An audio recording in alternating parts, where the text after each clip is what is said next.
Hello दोस्तों, कैसे आप लोग। आशा करता हूं आप सभी अच्छे होंगे और आप लोग अपने आरपीएफ कांस्टेबल और एसआई की वैकेंसी में जमकर जुड़े हुए होंगे। इस वीडियो में हम लोग बात करने वाले हैं कि आरपीएफ 2024 में सिलेक्शन प्रोसेस क्या होगा।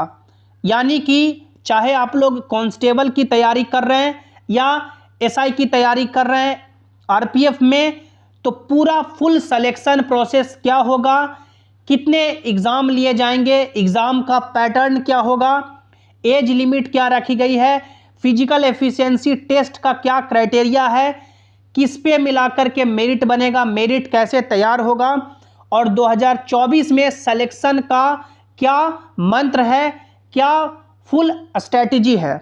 तो यदि आप लोग आरपीएफ के कैंडिडेट हैं, चाहे कांस्टेबल के या एसआई के, तो ये वीडियो आपके लिए काफ़ी इंपॉर्टेंट है। पूरे वीडियो को आपको ध्यान से देखना है। और यदि आप लोग चैनल पर पहली बार आए हैं या अभी तक भी सब्सक्राइब नहीं किए हैं तो कर लीजिए, ताकि जो भी आगे के अपडेट हो उसकी सही और ऑथेंटिक जानकारी आपको मिलती रहे। क्योंकि आप लोग देख सकते हैं मेरा भी सिलेक्शन रेलवे में 2019 के वैकेंसी से 2023 में हो चुका है। तो जो भी आपको यहाँ पे जानकारी मिलेगी वो बिल्कुल ऑथेंटिक होगी और ऑफिशियल होगी। आप लोग यहाँ पे देख सकते हैं ये government of India ministry of railway ने अपना ऑफिशियल नोटिफिकेशन जारी कर दिया है। तो चलिए हम लोग बिना समय गवाए हुए अपने सभी प्रोसेस के बारे में देख लेते हैं। सबसे पहले बात करें कि क्या एलिजिबिलिटी क्राइटेरिया रहेगी, यानी कि कौन कौन से कैंडिडेट इसमें फॉर्म डाल सकते हैं। तो सबसे पहले आप लोग देख सकते हैं डेफिनेटली जो कैंडिडेट फॉर्म डालेंगे वो इंडिया का सिटीजन होने चाहिए। और एजुकेशनल क्वालिफिकेशन एज के बारे में देख सकते हैं, सब इंस्पेक्टर के लिए जो मिनिमम एज मांगा जा रहा है वो 20 साल और मैक्सिमम एज 25 साल। उसके बाद कांस्टेबल के लिए जो मिनिमम एज मांगा जा रहा है वो 18 साल और मैक्सिमम एज 25 साल। ये आपका एज की बात होगी। एजुकेशनल क्वालिफिकेशन की बात करें तो सब इंस्पेक्टर के लिए कैंडिडेट किसी भी यूनिवर्सिटी से उनका ग्रेजुएशन होना चाहिए और कांस्टेबल के लिए वो किसी भी यानी कि बोर्ड से उन्होंने क्लास 10th पास कर रखा हो। तो ये आपका एज का हो गया और एजुकेशनल क्वालिफिकेशन का हो गया। आप लोग नीचे में देख सकते हैं नोट करके एक बताया गया है, degree from a recognised university for sub inspector executive and matriculation certificate for constable executive from a recognised board shall only be valid, यानी रिकॉग्नाइज्ड बोर्ड से ही वैलिड होगा। आप लोग नीचे देख सकते हैं एज कब से कब तक काउंट किया जाएगा। इसमें बता दिया गया है कि आपका जो एज मैट्रिक के सर्टिफिकेट में लिखा रहेगा वही मान्य होगा। आपका जो एज है वो 1 जुलाई को काउंट किया जाएगा यदि नोटिफिकेशन जनवरी से जून के बीच में इशू होता है, और आपका एज है जो 1 जनवरी को काउंट किया जाएगा यदि नोटिफिकेशन है जो जुलाई से दिसंबर के बीच में इशू होता है। उसके बाद देख सकते हैं एज रिलैक्सेशन दिया गया है। SC ST के लिए 5 साल का, ओबीसी के लिए 3 साल का, और जो कैंडिडेट यानी कि अलग अलग यूनियन टेरिटरी से, या इसमें बता दिया गया है कि अलग अलग जैसे कि डोमिसाइल है जम्मू कश्मीर के, लद्दाख के, तो उनका यानी कि अलग पीरियड पे, तो उनको यानी कि ये एज रिलैक्सेशन दिया गया है। अब इसमें सबसे बड़ा सवाल कि आरपीएफ में यानी पिछली जो वैकेंसी आई थी वो 2018 में, उसके बाद कोई भी वैकेंसी देखने को नहीं मिली है। तो डेफिनेटली सरकार को एज रिलैक्सेशन देना चाहिए। ये जो एज रिलैक्सेशन ऑफिशियल मिलता है इससे ज़्यादा, क्योंकि अभी जो यूपी में कांस्टेबल की वैकेंसी आई उसमें भी सरकार ने 3 साल का एक्स्ट्रा एज रिलैक्सेशन दिया, क्योंकि उन्होंने वैकेंसी उस पीरियड में नहीं निकाला था। तो लास्ट वैकेंसी 2018 में आई थी। तो डेफिनेटली एज रिलैक्सेशन और मिलना चाहिए, जो मिलता है उससे ज़्यादा। अब देखते हैं इस पे आगे क्या अपडेट निकल के आते हैं। आप लोग नीचे देख सकते हैं यानी कि जो कैंडिडेट यानी कि मान सकते हैं सेंट्रल गवर्नमेंट के एम्प्लॉय हैं, उनके लिए यहाँ पे अलग अलग एज रिलैक्सेशन दिया गया है। एक सर्विसमैन के लिए भी यहाँ पे देख सकते हैं अलग अलग एज रिलैक्सेशन दिया गया है। इसके बाद हम लोग आगे बढ़ें, फिजिकल मेजरमेंट की बात करें कि आपका हाइट क्या होना चाहिए, तब आप लोग फॉर्म डाल सकते हैं। तो जितने भी यूआर और ओबीसी के मेल कैंडिडेट हैं आपका 165 होना चाहिए, फीमेल कैंडिडेट 157। चेस्ट मेल की बात करें तो चेस्ट यानी मेल का होना चाहिए बिना एक्सपैंड किए हुए 80 सेंटीमीटर और 5 सेंटीमीटर एक्सपैंड करने के बाद 85 सेंटीमीटर। SC ST में हाइट की बात करें तो मेल 160 सेंटीमीटर, फीमेल 152 सेंटीमीटर। उसके बाद SC ST में मेल कैंडिडेट के चेस्ट एक्सपेंशन की बात करें तो बिना एक्सपैंड किए हुए 76.2 और एक्सपैंड करके 81.2। उसके बाद देख सकते हैं यानी जो अलग अलग कैटेगरी से कैंडिडेट बिलोंग करते हैं, जैसे कि यानी कि मान सकते हैं अलग अलग समुदाय से, गढ़वाल, गोरखा, मराठा, डोगराज, उनके लिए यहाँ पे अलग अलग एलिजिबिलिटी क्राइटेरिया दिया गया है।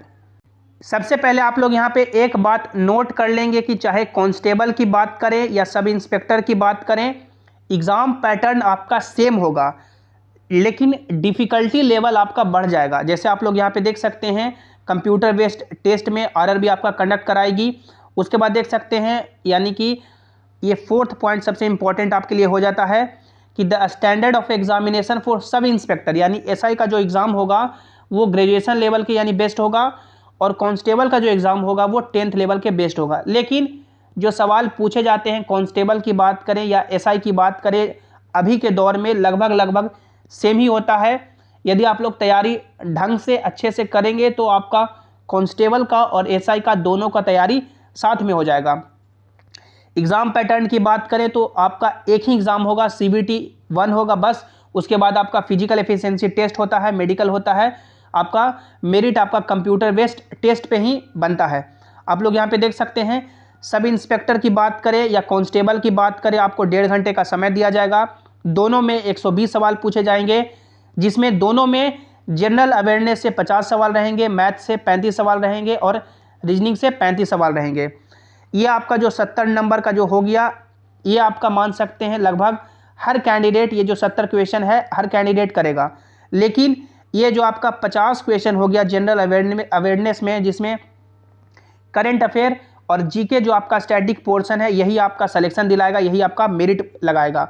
आप लोग यहाँ पे देख सकते हैं आपका पूरा एग्ज़ाम पैटर्न यहाँ पे दे दिया गया है और एग्ज़ाम पैटर्न के साथ यहाँ पे देख सकते हैं सिलेबस भी दे दिया गया है कि जनरल अवेयरनेस में कहाँ से क्वेश्चन पूछे जाएंगे, अरिथमेटिक में कहाँ से क्वेश्चन पूछे जाएंगे और रीजनिंग में कहाँ से क्वेश्चन पूछे जाएंगे। जो सीरियस कैंडिडेट है वो इसकी यानी कि मैथ और रीजनिंग जो 70 सवाल हो गया, इसको ढंग से अच्छे से करेगा ही करेगा। लेकिन यदि जनरल अवेयरनेस यानी GK और करंट अफेयर को इग्नोर करके, साइंस को इग्नोर करके चलेगा तो फिर सिलेक्शन मुश्किल हो जाएगा। तो आपको जितना टाइम रीजनिंग और मैथ पे देना है उतना ही टाइम आपको जनरल अवेयरनेस पे देना है, क्योंकि 70 में से लगभग मान सकते हैं 60 सवाल हर कोई करेगा, लेकिन इसमें 50 में से जो यानी कि मान सकते हैं ज़्यादा जितना करेगा उसका ही सिलेक्शन होगा। तो ये पूरा एग्ज़ाम का पैटर्न हो गया। इसके बाद हम लोग आगे बढ़ें तो आप लोग यहाँ पे देख सकते हैं, ये भी आपको यहाँ पे बात नोट करना है कि जो आपको हर क्वेश्चन के लिए 1 नंबर मिलेगा और निगेटिव मार्क के लिए आपका 1/3 निगेटिव मार्किंग यहाँ पे कटेगा।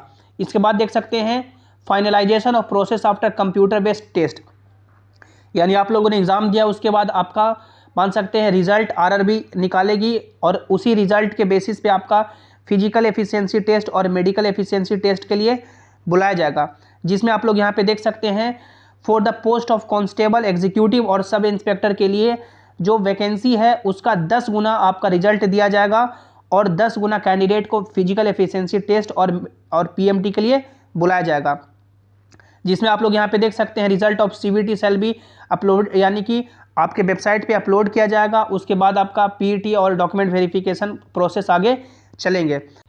कंप्यूटर बेस्ड टेस्ट में आप लोग कट ऑफ पार करेंगे। उसके बाद फिजिकल एफिशिएंसी टेस्ट का जो आपका एडमिट कार्ड डाउनलोड होगा, एडमिट कार्ड के वेन्यू पे आप लोग पहुंचेंगे। आपका ये फिजिकल एफिशिएंसी टेस्ट का क्राइटेरिया है कि आपको क्या करना है। जैसे SI सब इंस्पेक्टर की बात करें तो आपको 6 मिनट 30 सेकंड का समय दिया जाएगा। मेल कैंडिडेट की सबसे पहले आप लोग यहाँ पे देख सकते हैं 6 मिनट 30 सेकंड का समय दिया जाएगा और आपको यहाँ पे 1600 मीटर दौड़ना है। मेल कैंडिडेट की बात करें तो 6 मिनट 30 सेकंड में 1600 दौड़ना है, ये आपका सब इंस्पेक्टर का हो गया। और कांस्टेबल मेल कैंडिडेट की बात करें तो 5 मिनट 45 सेकंड में 1600 दौड़ना है। यहाँ पे दोनों में सब इंस्पेक्टर और कांस्टेबल में अंतर यही है कि दूरी तो आपको सेम दौड़ना है लेकिन समय का अंतर हो जाता है। सब इंस्पेक्टर में 6 मिनट 30 सेकंड का समय मिलेगा, वही कांस्टेबल में मात्र 5 मिनट 45 सेकंड का समय मिलेगा। सब इंस्पेक्टर में लॉन्ग जंप की बात करें तो 12 फीट और हाई जंप की बात करें तो 3 फीट 9 इंच। कांस्टेबल में लॉन्ग जंप की बात करें तो 14 फीट और हाई जंप की बात करें तो 4 फीट। गर्ल्स कैंडिडेट की बात करें तो गर्ल्स कैंडिडेट को सब इंस्पेक्टर में 4 मिनट का समय मिलेगा, 800 मीटर दौड़ना है। और कांस्टेबल में बात करें तो 3 मिनट 40 सेकंड का समय मिलेगा और 800 मीटर दौड़ना है।